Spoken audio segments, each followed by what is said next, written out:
Good morning. നമ്മൾ കഴിഞ്ഞ ക്ലാസ്സിൽ കണ്ടത് ഹെൻറീസ് ലോ ആയിരുന്നു. ഹെൻറീസ് ലോ എന്ന് പറയുന്നത് നമ്മൾ എന്താണെന്ന് അതിന്റെ ഡെഫിനേഷൻ കണ്ടു. Solubility of a gas in a liquid is proportional to the pressure of the gas. അവിടെ നമ്മളൊരു ഹെൻറീസ് കോൺസ്റ്റന്റ് കണ്ടു. അതും ടെമ്പറേച്ചറും സോളിബിലിറ്റിയും ഒക്കെ ആയിട്ടുള്ള റിലേഷൻസും നമ്മൾ കണ്ടു. Next we are going to see about the vapour pressure of liquid solutions. Liquid സൊല്യൂഷൻസിന്റെ കേസാണ് നമ്മൾ അടുത്തത് ഡിസ്കസ് ചെയ്യാൻ പോകുന്നത്. ഒരു ലിക്വിഡ് സൊല്യൂഷൻ എങ്ങനെയാണ് ഫോം ചെയ്യുക? ഒരു ലിക്വിഡ് സൊല്യൂഷൻ ഫോം ചെയ്യുന്നത് സോൾവെന്റ് ലിക്വിഡ് ആവുമ്പോഴാണ്. നമ്മൾ നേരത്തെ കണ്ടു 3 തരത്തിലുള്ള സൊല്യൂഷൻസ് അല്ലെ, gaseous solutions, liquid solutions, solid solutions. അപ്പോൾ ഒരു ലിക്വിഡ് സൊല്യൂഷൻ ഫോം ചെയ്യുന്നത് സോൾവെന്റ് ലിക്വിഡ് ആവുമ്പോഴാണ്. സൊല്യൂട്ടിന് എന്തും ആവാം. സൊല്യൂട്ട് ഗ്യാസ് ആവാം, ലിക്വിഡ് ആവാം, സോളിഡും ആവാം അല്ലെ. ഇതില് ഗ്യാസ് ലിക്വിഡിൽ ഡിസോൾവ് ചെയ്യുന്ന കേസാണ് നമ്മൾ നേരത്തെ ഡിസ്കസ് ചെയ്തത്. അങ്ങനെയാണ് നമ്മൾ ഹെൻറീസ് ലോയിലൊക്കെ എത്തിയത്. ഇവിടെ നമ്മൾ ഡിസ്കസ് ചെയ്യാൻ പോകുന്നത് ലിക്വിഡ് സൊല്യൂഷനും സോളിഡ് ലിക്വിഡ് സൊല്യൂഷനും. 2 തരത്തിലാണ് നമ്മൾ പറയുന്നത്. ലിക്വിഡ് സൊല്യൂഷൻ, അതായത് ലിക്വിഡ് ഇൻ ലിക്വിഡും സോളിഡ് ഇൻ ലിക്വിഡും. ഇവിടുത്തെ പ്രത്യേകത എന്താണെന്ന് വെച്ചിട്ടുണ്ടെങ്കിൽ ഒരു ലിക്വിഡ് ഉള്ളത് കൊണ്ട് അല്ലെങ്കിൽ ലിക്വിഡ് സൊല്യൂഷൻ ആയതുകൊണ്ട് ഒരു കമ്പണന്റ് വോളറ്റൈൽ ആയിരിക്കും. One of the component is volatile in nature. കാരണം ലിക്വിഡ് വോളറ്റൈൽ ആവുമല്ലോ, liquid solvent is volatile. Solute volatile ആവാം, അല്ലാതെ ആവാം. ഉദാഹരണത്തിന് ലിക്വിഡ് ഇൻ ലിക്വിഡ് ആണെങ്കിൽ both liquids can be volatile. Solids in liquids ആണെങ്കിൽ സോളിഡ് വോളറ്റൈൽ ആവില്ല, അതിന് സാധ്യതയില്ല. അപ്പോ അറ്റ്ലീസ്റ്റ് വൺ ഈസ് വോളറ്റൈൽ. കാരണം ഇതിൽ രണ്ടിലും കോമൺ ആയിട്ട് വരുന്നത് സോൾവെന്റ് ലിക്വിഡ് ആണ് എന്നുള്ളതാണ്. Okay, so generally liquid solvent is volatile. മനസ്സിലായി? അപ്പൊ നമ്മളിതിൽ ആദ്യം കാണാൻ പോകുന്നത് ലിക്വിഡ് സൊല്യൂഷൻ ആണ്. ലിക്വിഡ് സൊല്യൂഷൻ ഒരു ബൈനറി സൊല്യൂഷൻ ആണ്. നേരത്തെ പറഞ്ഞ പോലെ തന്നെ this is a binary solution that consist of 2 components and both these 2 components are liquids. 2 components എന്താണ്? ലിക്വിഡ്സ് ആണ്. മനസ്സിലായില്ലേ? അപ്പൊ 2 ലിക്വിഡ്സ് ആവുകൊണ്ട് both can evaporate. Both of these liquids can evaporate. Both are volatile and both the components would evaporate, and an equilibrium exists between these two. An equilibrium exists between vapor phase and the liquid phase at that particular temperature. ആ പ്രത്യേക ടെമ്പറേച്ചറിൽ കുറച്ച് കഴിഞ്ഞാൽ ഒരു equilibrium exist ചെയ്യും. അപ്പോൾ ഇപ്പൊ ഈ സൊല്യൂഷന്റെ കേസിൽ, ലിക്വിഡ് സൊല്യൂഷന്റെ കേസിൽ 2 കമ്പണൻസ് ഉണ്ട്. 1 and 2 കമ്പണൻസ് ആണ്. 2 ഇവാപ്പറേറ്റ് ചെയ്യും. അപ്പൊ 2ന്റെയും കൂടിയുള്ള വേപ്പേഴ്സ് ആയിരിക്കും നമുക്ക് അതിന്റെ മുകളിൽ കിട്ടുക. അപ്പൊ ഒരു ക്ലോസ് ചെയ്തൊരു വെസലാണ് എങ്കിൽ അതിന്റെ മുകളിൽ ഫോം ചെയ്ത വേപ്പേഴ്സ് ഒരു പ്രഷർ തരും. ആ പ്രഷറിനെ നമ്മൾ total vapour pressure, P total എന്ന് എഴുതാം. അതിന്റെ ഇൻഡിവിജ്വൽ പ്രഷേഴ്സ് പാർഷ്യൽ പ്രഷേഴ്സ് ആണ്. പാർഷ്യൽ വേപ്പർ പ്രഷേഴ്സ് എന്ന് പറയാം. ഫസ്റ്റ് കമ്പണന്റിന്റെ P1 എന്നും സെക്കൻഡ് കമ്പണന്റിന്റെ P2 എന്നും നമുക്ക് എഴുതാം. അവയുടെ കറസ്പോണ്ടിങ് മോൾ ഫ്രാക്ഷൻസ് എന്ന് പറയുന്നത് chi1 chi2 എന്നുള്ളതും എഴുതാം. Okay, chi1 chi2 mole fractions of these 2 components in the solution. എങ്ങനെ നമുക്ക് റെപ്രസെന്റ് ചെയ്യാം? അങ്ങനെ റെപ്രസെന്റ് ചെയ്തതിന് ശേഷം നമ്മൾ ഇവയുടെ ഒരു റിലേഷൻ, ഒരു ക്വാണ്ടിറ്റേറ്റീവ് റിലേഷൻ നമുക്ക് എത്തിച്ചേരണം. അപ്പോൾ ഇവിടെ ലിക്വിഡ് സൊല്യൂഷനിൽ നമ്മളൊരു ലോ പറയുന്നുണ്ട്, that is റൗൾസ്. Francois mart Raul എന്ന് പറയുന്ന ഒരു സയന്റിസ്റ്റ് ആണ് ഒരു ലോ പ്രപ്പോസ് ചെയ്തത്. എന്താണ് ലോ പറയുന്നത്? Raoult's law said that for a solution of volatile liquids, that is liquid in liquid, where the partial vapor pressure of the component is proportional to its mole fraction. അത് നമ്മൾ നേരത്തെ Henry's law പറഞ്ഞതുപോലെ തന്നെ, അതിൽ മാറ്റമൊന്നുമില്ല അല്ലേ. അവിടെ നമ്മൾ പറഞ്ഞെന്തായിരുന്നു? where the partial pressure of the gas in the vapor phase is proportional to the mole fraction. അത് നമ്മൾ വേറെ രൂപത്തിൽ പറയുന്നു എന്ന് മാത്രമേ ഉള്ളൂ. Anyhow, partial pressure of that component, if it is first component, it is partial pressure of first component. If it is second component, it is partial pressure of second component. It is proportional to its mole fraction. ആ കമ്പണന്റിന്റെ mole fraction proportional ആണ്. ഇവിടെ proportion മാറ്റിയിട്ട് നമ്മൾ equal to ആക്കുമ്പോൾ നമ്മൾ അതിനൊരു proportionality constant കൊണ്ട് multiply ചെയ്യലുണ്ട്. ഇവിടെ അത് മൾട്ടിപ്ലൈ ചെയ്യാന്ന് പറഞ്ഞു കഴിഞ്ഞാൽ ഇവിടെ അത് P01 എന്ന് പറയുന്ന, അതായത് അത് vapour pressure of that component. ആ കമ്പണന്റ് മാത്രം നമ്മളൊരു പാത്രത്തിൽ എടുക്കുകയായിരുന്നെങ്കിൽ എത്ര പ്രഷർ തരുന്നുവോ അതിനെയാണ് നമ്മൾ വേപ്പർ പ്രഷർ എന്ന് പറയുന്നത്. അപ്പൊ അതിനെയാണ് നമ്മൾ P01 എന്ന് വിളിക്കുക. ആ P01 എന്ന് പറയുന്ന ക്വാണ്ടിറ്റി ഉപയോഗിച്ചിട്ടാണ് നമ്മൾ ഇവിടെ ഇതിനെ മൾട്ടിപ്ലൈ ചെയ്യുന്നത്. അപ്പോൾ P1 is proportional to mole fraction of that component chi1. P1 is equal to P01 into chi1. ഇത് സെക്കൻഡ് കമ്പണന്റിനും ബാധകമാണ്, കാരണം അതും വോളറ്റൈൽ ലിക്വിഡ് ആണല്ലോ. അപ്പോൾ P2 is equal to P02 into chi2 എന്നല്ലേ. അപ്പോൾ രണ്ടും ഒരേ ഇക്വേഷനാണ്, കാരണം രണ്ടും വളറ്റൈൽ ആണ്. അപ്പോൾ ഇതിന്റെ ബേസിക് ഡെഫിനിഷൻ എന്ന് പറയുന്നത് partial pressure is proportional to mole fraction എന്നുള്ളതാണ്. Partial pressure is proportional to mole fraction. അപ്പോൾ പാർഷ്യൽ വേപ്പർ പ്രഷർ എന്ന് പറയണമെന്ന് മാത്രം, അത്ര വ്യത്യാസം. ഇനി നമ്മൾ ഇതിന്റെ ടോട്ടൽ പ്രഷർ അപ്പം എന്താ, നമുക്ക് ഇൻഡിവിജ്വൽ പ്രഷേഴ്സ് കിട്ടിയല്ലോ, P1 ഉം P2 ഉം കിട്ടിയല്ലോ. ടോട്ടൽ പ്രഷർ നമ്മൾ ഡാൾട്ടൺ പറഞ്ഞിട്ടുണ്ട്. Dalton sum of the partial pressures എന്ന് പറഞ്ഞാണ് Dalton's law of partial pressures. അപ്പോൾ ടോട്ടൽ പ്രഷർ എന്ന് പറഞ്ഞാൽ P1 plus P2.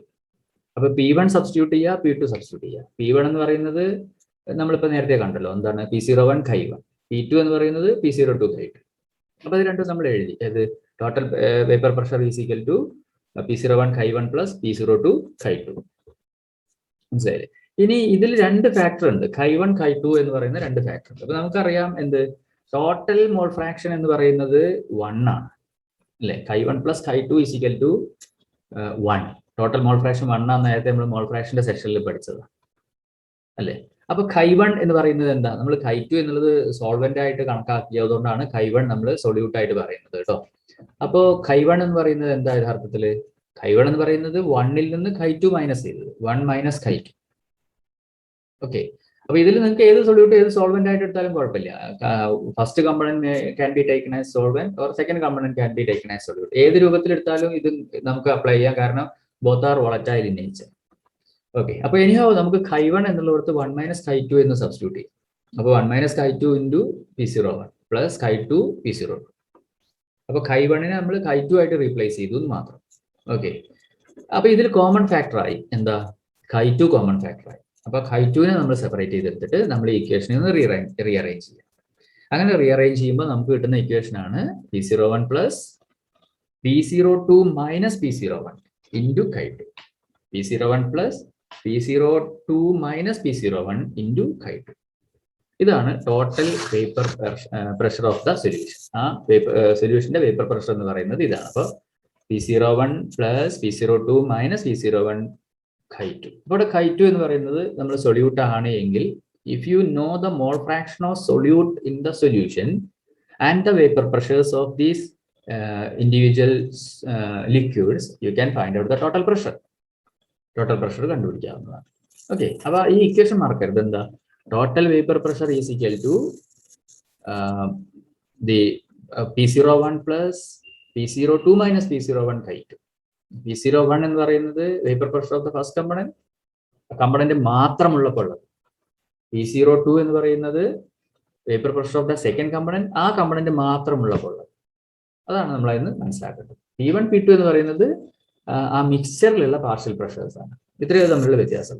ഓക്കെ, അപ്പൊ ഇതിന്റെ ഒരു കൺക്ലൂഷൻ എന്ന് പറയുന്നത്, total vapour pressure of the solution can be related to the mole fraction of one of the component. നോക്കൂ, total vapour pressure P total is equal to നമ്മളിവിടെ chi2ലേക്ക് മാറ്റി. അപ്പോൾ ഏതെങ്കിലും ഒന്നിന്റെ മോൾ ഫ്രാക്ഷനിലേക്ക് നമ്മൾ അതിനെ കൺവേർട്ട് ചെയ്തു. മനസ്സിലായില്ലേ? അപ്പോൾ if you know the mole fraction of any one of the component, U can find out the total pressure. ഏതെങ്കിലും ഒരു കമ്പണന്റിന്റെ മോൾ ഫ്രാക്ഷൻ അറിയാമെങ്കിൽ നമുക്ക് എന്ത് കണ്ടുപിടിക്കാം, ടോട്ടൽ പ്രഷർ കണ്ടുപിടിക്കാം. അപ്പൊ അതൊരു കൺക്ലൂഷനാണ്. വേറൊരു കൺക്ലൂഷൻ എന്ന് പറയുന്നത്, total vapour pressure of the solution varies linearly with the mole fraction of the component 2. Varies linearly with the component 2. എന്താ ലീനിയർലി വിത്ത് ദ കമ്പണന്റ് 2 പറഞ്ഞാൽ, ഇതൊരു സ്ട്രേറ്റ് ലൈൻ ഇക്വേഷൻ ആയിരിക്കണം. കാരണം നേരെ അനുപാതത്തിലാണ് അത് എന്താവുന്നത്, മാറുന്നത്. അപ്പോ ഈ ഇക്വേഷൻ ഒരു സ്ട്രേറ്റ് ലൈൻ ഇക്വേഷൻ ആവണം. ആ ഇക്വേഷൻ എങ്ങനെയാണ് നമുക്ക് സ്ട്രേറ്റ് ലൈൻ ഇക്വേഷൻ ആയിട്ട് എഴുതുക? സ്ട്രേറ്റ് ലൈൻ ഇക്വേഷൻ എന്തായിരുന്നു, y is equal to mx plus c. y is equal to ms plus c. അപ്പൊ ഈ ഇക്വേഷൻ നമുക്ക് കണ്ടു കഴിഞ്ഞിട്ടുണ്ടെങ്കിൽ ടോട്ടൽ പ്രഷറിനെ നമുക്ക് എന്ത് എഴുതാം, y ആയിട്ട് എഴുതാം. m എന്ന് പറയുന്ന x എന്ന് പറയുന്ന mx plus c യിൽ x എന്ന് പറയുന്ന x കോർഡിനേറ്റ് നമുക്ക് മോൾ fraction of the second component ആയിട്ട് എഴുതാം, x2 chi2 എന്ന് എഴുതുന്നത്. ഓക്കെ, അപ്പൊ ഇത് രണ്ടും ആയി കഴിഞ്ഞാൽ നമുക്കൊരു ഗ്രാഫ് വരയ്ക്കാം. Here is the graph. ഇവിടെ നോക്കൂ, y axis vapour pressure, x axis mole fraction, x axis mole fraction. ഇവിടെ നമുക്ക് രണ്ട് ഗ്രാഫ് വരച്ചതുകൊണ്ടാണ് ഇത് ഇങ്ങനെ ഇരിക്കുന്നത്. നമുക്ക് ഒരു ഗ്രാഫേ ഉള്ളൂ എങ്കിൽ നമുക്ക് ഇത് simply we can represent that as y axis vapour pressure, x axis mole fraction. ഒരു സ്ട്രേറ്റ് ലൈൻ നമുക്ക് ഇങ്ങനെ കിട്ടും, കണ്ടോ, ഒരു സ്ട്രേറ്റ് ലൈൻ. അപ്പോൾ x ആക്സിസിൽ നമ്മൾ ശ്രദ്ധിക്കേണ്ട ഒരു കാര്യം എന്താണെന്ന് വെച്ചിട്ടുണ്ടെങ്കിൽ, വേർ എപ്പോഴും ടോട്ടൽ മോൾ ഫ്രാക്ഷൻ 1 ആയിരിക്കുമല്ലോ. ടോട്ടൽ മോൾ ഫ്രാക്ഷൻ 1 ആവില്ല, അതിൽ വ്യത്യാസമില്ലല്ലോ. അപ്പോൾ വാല്യൂ സ്റ്റാർട്ട് ഫ്രം 0 to 1 ആയിരിക്കും നമുക്ക് എപ്പോഴും കിട്ടും. 0 to 1 മോൾ ഫ്രാക്ഷൻ മാക്സിമം 1 എന്നുള്ളിടത്തായിരിക്കും ആ ഗ്രാഫ് എൻഡ് ചെയ്യുക, അവസാനിക്കുക 0 to 1. ഇനി y is equal to mx plus C, y is equal to mx plus C, ഇതല്ലേ നമ്മളെ ഗ്രാഫ്. അപ്പൊ സ്ട്രേറ്റ് ലൈൻ ആയിരിക്കും. അതുകൊണ്ടാണ് ഇനി ഒരു ഗ്രാഫ് തിരിച്ച് ഇങ്ങോട്ട് വരച്ചതുകൊണ്ടാണ് ഇതിന് റിവേഴ്സ് ആയിട്ട് നമുക്ക് വേറൊരു സ്ട്രേറ്റ് ലൈനും കൂടി കിട്ടിയത്. മനസ്സിലായോ? അപ്പൊ ഇവിടെ ഒന്ന് ശ്രദ്ധിച്ചു നോക്കുക. അപ്പൊ അതാണ് ഈ സെക്കൻഡ് കൺക്ലൂഷൻ പറഞ്ഞുള്ളത്. Total vapour pressure over the solution varies linearly with the mole fraction of second component. അപ്പൊ സെക്കൻഡ് കമ്പണന്റ് ഈ കൊടുത്തിരിക്കുന്നതാണ് x2 is equal to 0, x2 is equal to 1. അപ്പൊ 0യിൽ നിന്ന് ഈ മോൾ ഫ്രാക്ഷൻ ഇങ്ങനെ കൂട്ടി കൊണ്ടുവരും ഏതിന്റെ? സെക്കൻഡ് കമ്പണന്റിന്റെ. അപ്പൊ ഗ്രാഫ് പോകുന്ന നോക്കൂ, അതിന്റെ വേപ്പർ പ്രഷർ ഇങ്ങനെ സ്റ്റീപ്ലി ഇൻക്രീസിങ് സ്റ്റാർട്ടിങ് ഫ്രം 0. കാരണം മോൾ ഫ്രാക്ഷൻ 0 ആണെങ്കിൽ അതിനെന്തില്ല, അതിന് ഈ വേപ്പർ പ്രഷർ ഇല്ലല്ലോ. അപ്പോൾ അവിടെ 0 ആയിട്ട് വരണ്ടേ. അതുകൊണ്ടാണ് it starts from 0 to a higher value, ഒരു ഹയർ വാല്യൂ. അപ്പൊ മോൾ ഫ്രാക്ഷൻ ഫുൾ ആയിട്ട് ഈ മോൾ ഫ്രാക്ഷൻ 1 വന്നു കഴിഞ്ഞാൽ പിന്നെ നമുക്ക് ആ കമ്പണന്റ് മാത്രമേ അവിടെ ഉള്ളൂ. അതുകൊണ്ട് തന്നെ അതിന്റെ ആ സമയത്തെ വേപ്പർ പ്രഷർ എന്ന് പറയുന്നത് vapour pressure of the liquid ആണ്. Vapour pressure of the liquid, that is vapour pressure of the second component. അതിന് നമ്മൾ P02 എന്ന് പറയും, P02. ഇനി റിവേഴ്സിൽ ഈ ഗ്രാഫ് വരച്ചാലോ നോക്കൂ. ഇവിടെയും വേപ്പർ പ്രഷർ y ആക്സിസ് ആണ്, x ആക്സിൽ മോൾ ഫ്രാക്ഷൻ ആണ്. അപ്പൊ ഇവിടെ സ്റ്റാർട്ട് ചെയ്യുന്നത് ഫസ്റ്റ് കമ്പണന്റ് 0യിൽ സ്റ്റാർട്ട് ചെയ്യും, എന്നിട്ട് ഫസ്റ്റ് കമ്പണന്റ് 1ലേക്ക് ഇങ്ങോട്ട് നമുക്ക് റൈറ്റ് ടു ലെഫ്റ്റ് ഈ ഗ്രാഫ് വരയ്ക്കാം. അപ്പോൾ ഇതിന്റെ വേപ്പർ പ്രഷർ ഇങ്ങനെ ഇൻക്രീസ് ചെയ്യുന്ന നമുക്ക് കാണാൻ പറ്റും. അപ്പോൾ മോൾ fraction of the component 1, if it become 1, it gives a particular vapor pressure. P01. Mole fraction 1 ആവുമ്പോൾ ഫസ്റ്റ് കമ്പണന്റ് മോൾ ഫ്രാക്ഷൻ 1 എന്ന് പറഞ്ഞാൽ അതിൽ സെക്കൻഡ് കമ്പണന്റ് ഇല്ല. x2 is equal to 0, chi2 is equal to 0 ആണ്. So chi1 is equal to 1, where chi2 is equal to 0, it gives a vapor pressure that corresponds to that first component pure vapor pressure. അതാണ് P01. അപ്പോൾ in this left hand side you can see the vapor pressure of the first component, and on the right hand side you can see the vapor pressure of the second component, and you can draw a graph between these two. ഇതിന്റെ ഇടയ്ക്ക് ഒരു graph ഇങ്ങനെ വരയ്ക്കാം. In between these two you can write a straight line between these two. That is the total pressure. അതാണ് total pressure എന്ന് പറഞ്ഞാൽ. So at any composition U can find out the total pressure from this graph. അപ്പൊ നിങ്ങൾ ഇവിടെ ഒരു point consider ചെയ്യുക. ഈ point consider ചെയ്ത് ഇതിന് മുകളിലേക്ക് നിങ്ങൾ ഇവിടെ ഒരു പോയിന്റ്, കറസ്പോണ്ടിങ് പോയിന്റ് നിങ്ങൾക്ക് വരയ്ക്കാം. And this will be the total pressure of that composition. And if this is that composition, you can find out the pressure, total pressure here. So these points, these are various points of different total pressures in different compositions. വ്യത്യസ്ത കോമ്പോസിഷൻസിലുള്ള വ്യത്യസ്ത total pressures ആണ് നമുക്ക് ഈ പോയിന്റുകളിലൊക്കെ കിട്ടുക. ഇതാണ് അതിന്റെ conclusion എന്ന് പറയുന്നത്. റൈറ്റ്.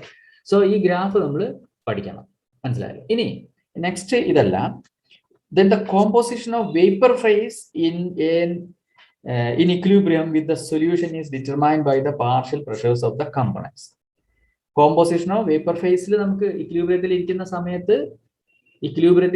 സമയത്ത് ഇതിന്റെ വേപ്പർ ഫേസിലുള്ള composition, the composition of vapor phase in equilibrium with the solution can be determined from partial pressures. Partial pressures ൽ നിന്ന് നമുക്ക് ഈ പിന്നെ കോമ്പോസിഷൻ ഓഫ് വേപ്പേഴ്സ് നമുക്ക് കണ്ടുപിടിക്കാവുന്നതാണ്.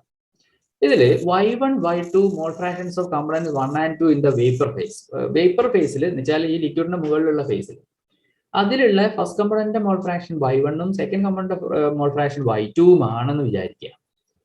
y2 ആണെങ്കിൽ അപ്പൊ നമുക്ക് ഡാൾട്ടൺസ് ലോ വെച്ചിട്ട് നമുക്ക് ഈ കാര്യങ്ങളൊക്കെ വീണ്ടും നമുക്കൊന്നുകൂടി ആവർത്തിക്കാം. അപ്പോൾ P1 is equal to y1 P total, P2 is equal to y2 P total എന്ന് നമുക്ക് പറയാം. അപ്പോൾ അങ്ങനെയും നമുക്ക് ഈ ഇക്വേഷൻ ഉപയോഗിക്കാം. ഏതിന്റെ? വേപ്പർ ഫേസിലുള്ള കോമ്പോസിഷൻ നമുക്ക് തീരുമാനിക്കാനാണ്. വേപ്പർ ഫേസിലുള്ള കോമ്പോസിഷൻ എന്ന് പറഞ്ഞാൽ എന്താണ്?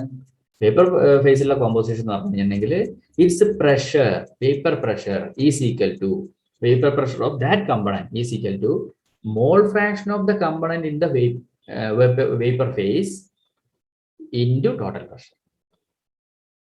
എന്താണ് പറഞ്ഞത്?